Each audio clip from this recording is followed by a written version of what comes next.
She says, lately I've had a few situations come up that made me start questioning things. I've had people reach out offering opportunities, management conversations, small label interest, even someone mentioning they could help open doors if I was willing to invest in certain campaigns. This is the second email now that we've received from artists who their reach is just starting to go up.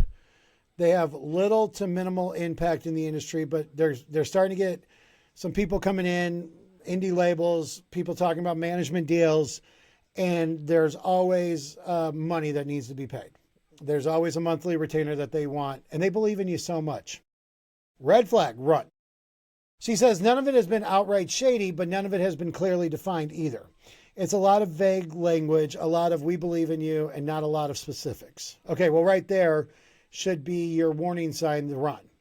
If somebody says they want to work with you and they're just gaslighting you and they're just blowing a bunch of smoke up your skirt, but they're not going to tell you actually what they do, and they don't have timelines, they don't have anything. But they just want, they want you to send them Bitcoin or PayPal or send them money. And those people are going to burn you. And a lot of times they'll take your music as well, or they'll get your Spotify page shut down and you won't be able to release music on Spotify as being an artist. It happens all the time. She says, I'm realizing I don't fully understand how decisions actually get made in this industry. For example, how do artists get chosen for opportunities like tours, opening slots, or playlists? Okay, well, those are three different things. How do you get opportunities for tours? It really breaks down into just a few separate lanes. One, you can buy onto a tour as an opening spot. Those typically, unless you're opening for Metallica, and you got the money and you're going to have 70,000 people watching you. I have never been a fan of an artist buying onto a tour as an introducing artist because you get usually 10 minutes, 15 minutes. It's usually the merch line, the bear line, the food line artist. People are getting situated. They're going to the bathroom. And artists a lot of times pay good money that they have to recoup from their record label. So to get on tours like that, usually not great. I've been to a ton of concerts with the introducing artists and I could care less. Because typically the sound is horrible. There's no show. Nobody's really caring. And you're just hoping for like 30 seconds of a great moment. Opening slots for shows, that happens by you contacting local promoters who are bringing a show in. They have to find a spot, they have to find an opener for that show that's happening in that town.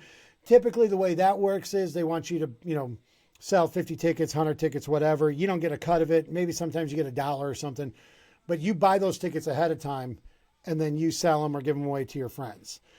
For playlist, it really is an algorithm game. There is no such thing as a company who's going to be able to quote unquote pitch your music to Spotify or Apple Music to get you on one of their playlists.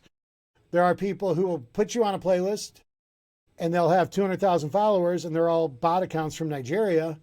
And then that account will get shut down. Your algorithm's going to get completely messed up forever. So playlist, it is a gamble.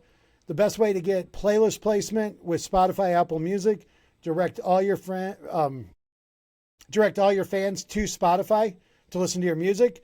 The algorithm will pick that up.